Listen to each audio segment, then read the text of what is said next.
Estación como estas esté al aire, saludándolos a todos los oyentes a esta hora de la mañana cuando amanecemos desde la capital antioqueña, la preciosa Medellín, al sur del área metropolitana. En Colombia a las 6 de la mañana, 22 minutos y un amanecer delicioso, aunque fría la mañana con mucha lluvia, pero para este día lunes en semana de reflexión, bienvenidos a esta hora de la mañana a acompañarles una mañana bien especial. Después de esa canción, este día que nos das, usted simplemente le dice a Dios gracias, comienza su espacio y le permite a Dios hacer algo en su vida que llene su corazón, su alma, su mente, sus pensamientos de una manera especial. Así amanecemos sobre la capital antioqueña.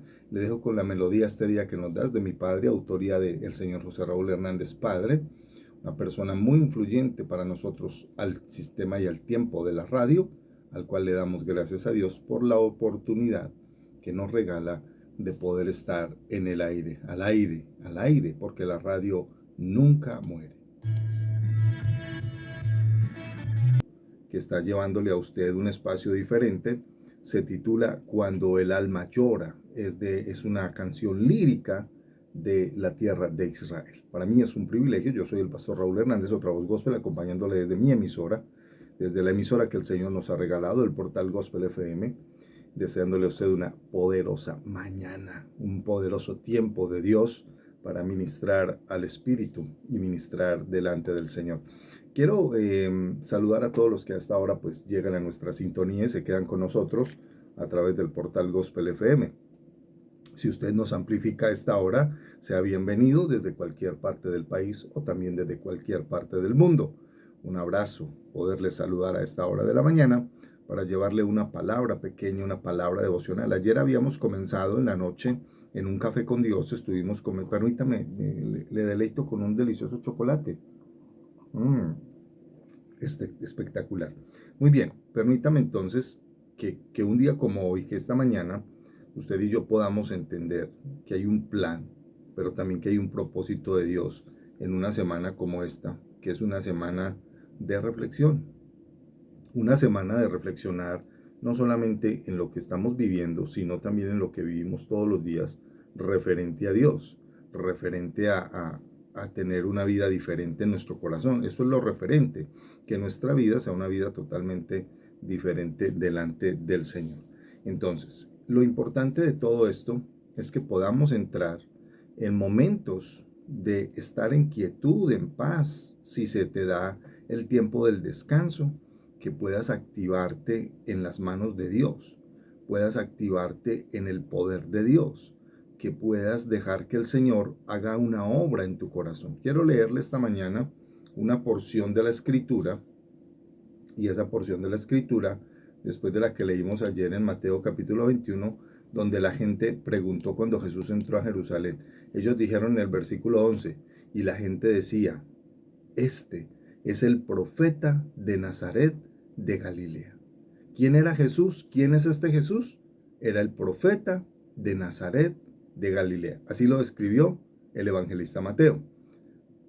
Y hablamos esta mañana entonces de lo que es la purificación del templo. Pero ya venimos. Vamos a estar en Mateo capítulo 21, versículo, ese era el 11. Y la gente preguntó, cuando él entró a Jerusalén, toda la ciudad se conmovió. ¿Quién es ese? Que ese asno, que el pollino, que le tiran mantos, que le tiran ramas. ¿Quién es ese? ¿Cierto? Pero una de las grandes diferencias o de lo que vemos allí era que no estaba entrando cualquiera. Cualquiera no estaba entrando a Jerusalén.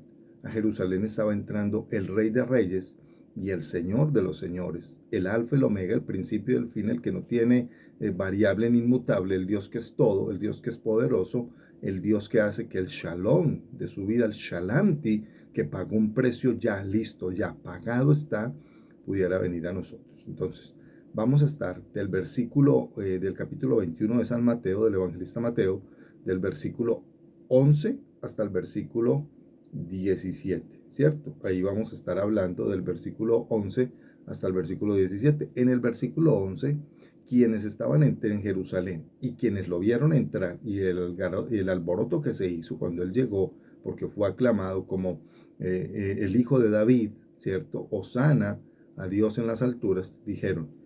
Cuando él entró en Jerusalén, toda la ciudad se conmovió diciendo, ¿quién es este? Y la gente decía, este es el profeta. Jesús es reconocido para muchos como profeta, para nosotros es el Señor de los señores. Y la gente decía, este es el profeta de Nazaret de Galilea.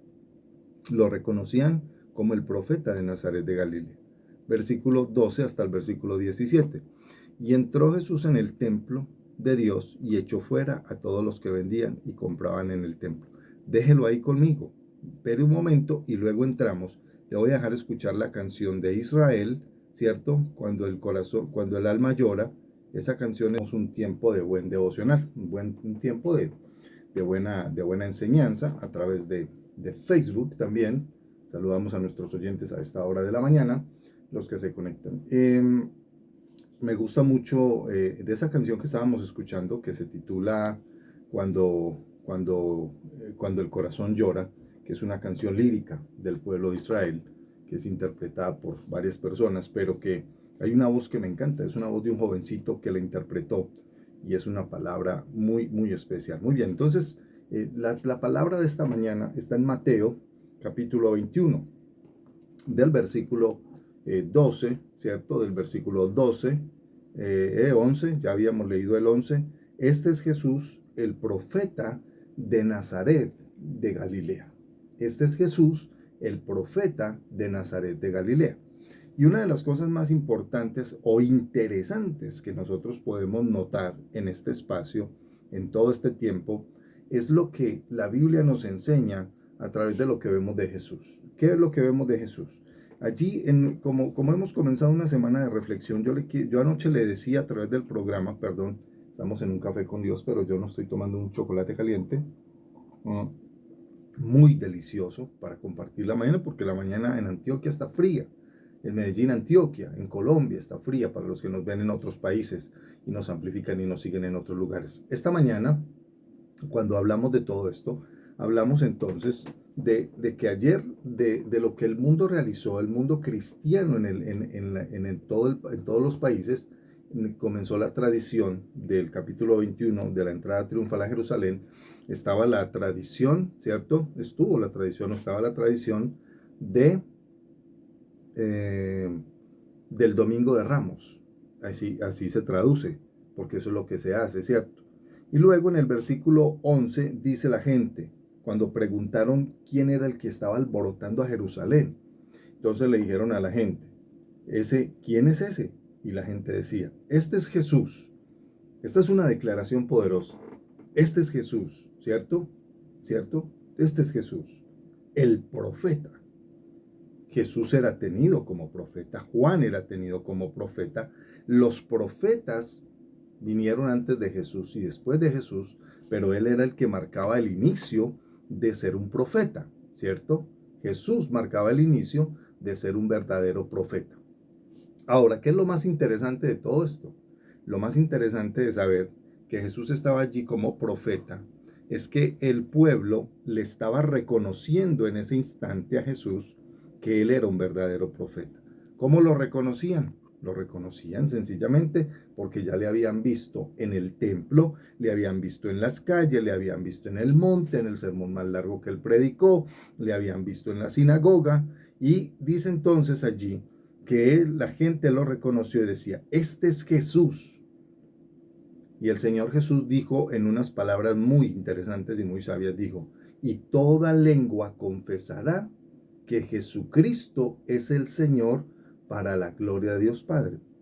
Dice entonces, este es Jesús, la gente confesando, el profeta de Nazaret de Galilea. ¿El profeta de dónde? El profeta de Nazaret de Galilea, ¿cierto? Versículo 12, ya se da otra faceta porque Jesús termina de entrar a Jerusalén, y una de las cosas más interesantes es que Jesús, después de haber entrado a Jerusalén, Jesús entra al templo, ¿sí? Ya Jesús entra al templo, y entrado en el templo pasa lo siguiente, y entró Jesús en el templo de Dios y echó fuera, dice la escritura, y echó fuera a todos los que vendían y compraban en el templo. Por la siguiente razón, porque en el templo se daba la tradición de que allí vendían la mayoría de animales pequeños para poder hacer sacrificios, porque en ese tiempo se hacían sacrificios de animales para ofrecer al Dios vivo. Esa era la tradición de Jerusalén, de Israel, ¿cierto? Del pueblo judío. Y dice, y echó del templo a todos los que vendían y compraban, ¿cierto? En el templo. Eso tiene una característica especial, no porque vendían y compraban, sino porque había algo que comprometía al templo en ese momento, comprometía el orden del templo. Permítame un chocolatico. Ojalá usted se lo esté tomando también en casita, porque nosotros acá lo deleitamos en la cabina de la estación de radio. Muy bien, ¿qué acontece? Acontece que en el templo sí se podía vender, pero ellos hicieron del templo una plaza de mercado.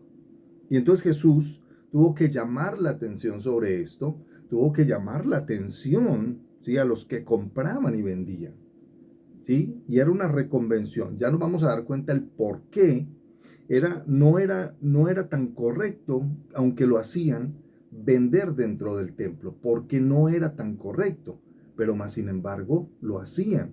Y dice allí, y Jesús y echó fuera, porque recuerden que en el templo donde se adora, en el templo que se tiene como insignia para Jesús o para el Padre o para Dios o para la espiritualidad, hay que respetar a quien tiene autoridad.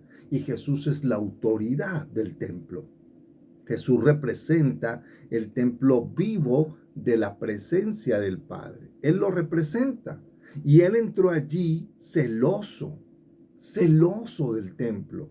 Y dice que los echó a todos los que vendían y compraban. ¿Y por qué? Y dice, y volcó las mesas de los cambistas y las sillas de los que vendían palomas. Pero, Pastor Raúl, ¿había algún problema en que la gente vendiera palomas? No, no había ningún problema. Dice, y volcó las mesas de los cambistas y las sillas de los que vendían palomas. Lo que aconteció allí en esa época, y como hoy lo tenemos como una semana en reflexión, es entender que ellos no solamente vendían y compraban, sino que para ellos se había vuelto más importante y lo habían tomado solamente como la manera de negocio de vender y comprar animales. No les importaba la santidad del templo, el cuidado del templo, la limpieza del templo, no les importaba nada. No les interesaba nada. Y en ese momento entonces Dios tiene que tomar cuentas a través de su Hijo, el mismo Dios representado en Jesucristo, y entonces Él los echó a los cambistas y a los que vendían paloma. ¿Y qué problema tenía la palomita? ¿Qué culpa? No tenía ninguna culpa. Solamente que estaban tomando la casa de Dios como una mercadería.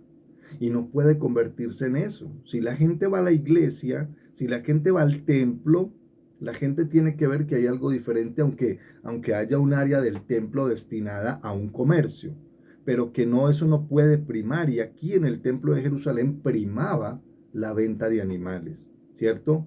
Primaba, solamente eso era lo que primaba. Y allí una de las cosas importantes es que Jesús se levanta con autoridad. Ya lo habían reconocido como profeta al entrar a Jerusalén, pero ¿qué le dicen allí? Jesús se levanta y dice, escrito está. Él les dijo, escrito está, ¿cierto? Escrito está. Les dice, mi casa, casa de oración será llamada, mas vosotros la habéis hecho una cueva de ladrones. No era que la casa era cueva, no, ellos la habían hecho una cueva de ladrones. ¿Por qué? Porque se aprovechaban de la gente que tenía que pagar un sacrificio, ¿cierto? Que tenía que pagar un sacrificio hacia el templo, que tenía que pagar un sacrificio hacia Dios, y que esa era la manera en la que ellos estaban realizando este tiempo de las compras. Y lo hacían no porque no fuera la necesidad, no, era la necesidad de su época de comprar los animales para poder entrar y hacer y ofrecer lo que era el sacrificio espiritual. Por eso Jesús, cuando es reconocido como profeta, cuando Jesús entra a Jerusalén, varias cosas suceden. Y una de ellas es que entró a poner orden en el templo, ¿cierto? En el templo Jesús entró a poner, dice, mi casa. El lugar donde adoramos, yo quiero que usted lo tenga presente, mi querido oyente y mi amado hermano, si está ahí, o amigo que nos visitas hoy en la línea y que te quedas en el portal y que estás viéndonos, aún los amigos que nos ven allí en Facebook. Para todos ustedes o los que nos van a escuchar a través de un video en YouTube, en un corto pasaje o en un tiempo de devocional, es entender que a Jesús le importa la casa. Hermano, mire, nosotros podemos construir un templo acá en el mundo, en la China, en Conchinchina, donde sea. Pero si construimos un templo en honor a Dios, ese lugar es reverenciado. Porque siempre lo he compartido y hemos dicho, pero venga, ¿a usted le gustaría entrar a un templo donde realmente hay una cosa, algo espiritual, donde se busca lo espiritual? ¿A usted le gustaría entrar a ese templo y que estuviera sucio, físicamente sucio? Papeles, arena, chorreado de agua, de pantano. ¿A usted le gustaría encontrar ese templo sucio? Pues a ninguno nos gustaría encontrarlo sucio. Pero una de las cosas que acontece directamente allí es que Jesús tiene que tomar autoridad porque estaban no solamente volviendo un templo quizás sucio por los animales, sino también que lo estaban volviendo, como él dijo, una cueva de ladrones. Jesús les dijo, ustedes no han oído que está escrito que mi casa es casa de oración, no se hace para otra cosa. Yo creo que nosotros debemos aprender a reverenciar la casa de Dios, donde quiera que nos congregamos. Y mi casa, casa de oración, será llamada. Estaba escrito, ¿cierto? Estaba escrito, Jesús lo estaba recalcando. Eso está en Zacarías 9:9, ¿sí? Salmos 118:25. Salmos 118:25. La de Zacarías fue la referencia de ayer, de cuando la profecía de que Jesús vendría como hijo, entraría la hija de Sión y que vendría manso y sentado en un asna sobre un pollino. La otra referencia de lo que estamos hablando de la cueva de ladrones es Salmo 118:26. Ahí está la referencia de lo que habla Mateo. Entonces ahí se cumple la escritura, y la escritura se cumple porque Jesús tiene celo por la casa, ¿cierto? Mi casa, casa de oración, será llamada, mas vosotros la habéis hecho cueva de ladrones. Y vinieron a él en el templo ciegos y cojos y los sanó. ¿Qué es lo que esperas? ¿Qué es lo que se puede encontrar cuando llegas, cuando entras, cuando estás, cuando subes, cuando entras, cuando llegas a la casa de Dios? Tiene que acontecer algo como esto. Y en el templo venían ciegos y cojos y los sanó, porque es un lugar de encuentro. La casa de Dios, el templo de Dios es un lugar de encuentro. Pero Pastor Raúl, la casa de Dios en el templo son las cuatro paredes, eso es un templo, eso es una congregación, eso es un lugar donde nos reunimos para adorar al Rey de Reyes y Señor de Señores, porque la iglesia somos cada uno de nosotros, la iglesia es viva y la iglesia es cada persona que compone ese lugar. El templo es el lugar donde vamos a buscar al Señor. Y dice que vinieron los necesitados después de que Jesús tomó una acción, no porque no fuera correcto que estuvieran ahí, sino que ya habían hecho lo contrario a lo que estaba destinado. Y también dice, pero los principales sacerdotes, tremendo, y los escribas, viendo las maravillas que hacía a los muchachos, aclamando en el templo diciendo, Hosana, Hosana al hijo de David. Ya lo habíamos visto anoche. Hosana en las alturas. En el pasaje que leímos, donde estábamos consagrando o donde estábamos orando en el tiempo de la oración del Café con Dios anoche, donde estábamos consagrando la semana de oración como una semana de la semana de reflexión, ¿cierto? Y dice, pero los principales sacerdotes y los escribas, viendo las maravillas que hacía, y a los muchachos de su época aclamando en el templo diciendo, Hosana, Hosana al hijo de David, se enojaron, se indignaron, les pareció feo, no quisieron, les pareció mal, se enojaron, se angustiaron ellos, se indignaron, les pareció horrible y dijeron, ¿oyes lo que estos dicen? Y Jesús les dijo, sí. ¿Nunca leíste que de la boca de los niños y de los que son de pecho perfeccionaste la alabanza? Ellos estaban dándole alabanza al Rey de Reyes y al Señor de los Señores, ¿cierto? Nunca oísteis o nunca leísteis, si eran los de la ley, los maestros de la ley, nunca leísteis que de la boca de los niños y de los que maman perfeccionaste la alabanza. Y dejándolos Jesús, salió fuera de la ciudad y se fue a Betania y posó allí. ¿No le parece interesante esto? Jesús no se puso a discutir con los hombres de su época. Simplemente Jesús hizo lo que tenía que hacer como él era, sabio y correcto en toda la palabra. ¿Qué nos enseña la Biblia? Nos enseña la Biblia que nos habla de un hombre manso, que entró a Jerusalén sentado en un asna de pollino, un animal que todavía no tenía carga, y sobre él cargó al Rey de Reyes y al Señor de los Señores, aquel que entregaría su vida en Jerusalén, en la cruz del Calvario, por usted y por mí, entregando su vida en la cruz del Calvario, el que hizo shalom, se hizo paz para los que no tenían paz, y esa palabra se traduce o viene desde una traducción del shalamti, que quiere decir pagado está, ya la cuenta fue pagada por usted y por mí en la cruz del Calvario. Mis amados oyentes, esta mañana cuando reflexionamos sobre esto, debemos aprender una cosa que es muy interesante o que al mismo tiempo debe ser importante para nosotros. Y es que cada vez que usted y yo llevamos una palabra de nuestro corazón a Dios, cada vez que usted y yo nos acercamos a Dios, cada vez que tenemos una necesidad como los ciegos, los cojos, los que vinieron a Él en problema y en dificultad en el templo, debemos aprender a entender que Jesús tiene la primera y la última palabra. ¿Por qué lo juzgaban? ¿Por qué lo juzgaban? Y dice que allí en el templo Él purificó el templo. La palabra de Dios dice que usted y yo somos templo del Espíritu Santo. El Espíritu Santo es limpio. El Espíritu Santo es el que redarguye de pecado, de justicia y de juicio. El Espíritu Santo es el que hace la obra en nosotros. El Espíritu Santo es el que nos convence de la obra de estar con Dios, de si realmente Dios está en nuestro corazón o en nuestra vida. Es el Espíritu Santo. Y esa es la manera en la que nosotros discernimos esta mañana, cuando amanecemos, cuando estamos en este espacio, de entender lo que Dios hace en nuestras vidas. A veces me pregunto, y más como decía ayer en la predicación en el templo, cuando hablábamos del poder de la redención, y decíamos del poder de la redención es, el Señor Jesús ya pagó todo, recuerde, el shalanti. Esa palabra es una palabra de la raíz de shalom, y que nos dice que hay paz, que es de una paz abundante. Y la shalanti quiere, al final, en la traducción original del shalanti, viniendo de la raíz del shalom, dice, ya está pagado. La cuenta ya fue pagada. Yo no tengo que ir a buscar la cuenta a otro lado. Yo no tengo que buscar otro Salvador. Mi Salvador ya lo hizo. Se llama Jesucristo, el Señor. Jesucristo de Nazaret, ¿cierto? El Rey de Reyes y el Señor de Señores, el que estuvo en la cruz. Aquel que dijo consumado es, consumado es el shalanti, que está pagada la cuenta, ya no hay que volver a pagar. Por eso Él nos perdona los pecados y no se vuelve a acordar si tú y yo no volvemos a pecar o nos cuidamos de pecar. Porque la Biblia dice que aquel que sabe hacer lo bueno, conociéndolo, y no lo hace, le es pecado.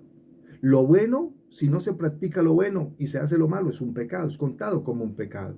Y lo único que Dios quiere es que nosotros podamos ser agradables a Él. Entonces, ese versículo 16, y le dijeron, bueno, ¿usted con qué autoridad usted? Y le dice, y Jesús y usted está escuchando lo que le están diciendo los muchachos y la gente. Y él dijo, sí, claro. Ustedes que son conocedores de la Escritura nunca leyeron que de la boca de los niños y de los que maman, de los que están de pecho, perfeccionaste la alabanza. Y dejándolos, los dejó así, atónitos quizás, los dejó de esa manera. Y dice, los dejó y dejándolos salió fuera de la ciudad a Betania y posó allí. Para Jesús era más importante haber terminado lo que hizo en el templo después de haber entrado en Jerusalén. Y se fue a Betania y estar tranquilo en Betania y no ponerse a pelear con los escribas y los fariseos. Un delicioso chocolate a esta hora desde la cabina del portal Gospel FM. Qué bueno poder transmitir para todos ustedes llevándoles una palabra de fe, de ánimo, una palabra de bendición, una palabra en la que amanecemos juntos. Amanecemos, el día amanece, aunque hubo un día frío, mucha lluvia en la madrugada en la capital antioqueña. Nosotros estamos hacia el sur del área metropolitana. Le decimos a usted desde este lugar, recuerde la palabra que nos identifica en el portal Gospel, Salmo 104, verso 4. Él hace a los vientos sus mensajeros y a la flama de fuego sus ministros. Que cada mañana que nos encontremos sea una mañana de fe, sea una mañana de bendición, sea una mañana especial. Así nos vamos despidiendo de este corto tiempo. Más adelante estaremos llevándole otra palabra. Recuerde que estamos en semana de reflexión. ¿Semana de qué? Semana de reflexión. Jesús los dejó con la palabra escrita y se fue a reposar. Jesús no se puso a pelear con ellos. El evangelio no es para discutir, el evangelio no es para atropellar a nadie, el evangelio no es para dejarte atropellar y el evangelio no es para usted formar peleas. La palabra de Dios está escrita, eso es lo que está escrito, eso es lo que hacemos valer por la palabra de Dios. La palabra de Dios no es para contienda con nadie, porque si tuviéramos que defender la Biblia, pues no estaba escrita. Usted no se va a defender un libro de Mario Vargas Llosa o de los 100 años de soledad o del coronel, no tiene quien le escriba. Usted no va a lo que es la hojarasca o lo que es la rebelión de las ratas, no, usted no va a defender ningún libro de esos. Pero contra la Biblia peleamos, contra la Biblia discutimos, contra la Biblia nos alzamos, contra la Biblia nos levantamos, peleamos todo lo que podemos contra la palabra de Dios. Pero ¿sabe qué dice la Biblia? Versículos que me encantan, 2 o 3 versículos que me encantan. La palabra de Dios es viva y eficaz, y es más cortante que toda espada de 2 filos. Y ella penetra hasta partir las coyunturas y los tuétanos, y ella discierne los pensamientos y las intenciones del corazón. No hay más. Ella se defiende sola. Nosotros no tenemos que defender la Biblia. Lo único que hacemos es predicar, enseñar, dirigir, ¿cierto? La palabra de Dios, porque la palabra de Dios es viva. Así es. Mis amados, les deseo lo mejor esta mañana, les deseo que sean bendecidos, que podamos ser bendecidos en este tiempo. Recuerde que Dios continúa hablando a nuestro corazón. Esta canción con la cual continuamos a esta hora, siendo exactamente en Colombia las 6 de la mañana 56 minutos, 6 de la mañana 56 minutos, le deseo que usted continúe con nosotros. Esta es la canción titulada Inexplicable. Así nos despedimos y nos volvemos a encontrar durante el día en algunos espacios donde podamos compartir el poder de la palabra de Dios.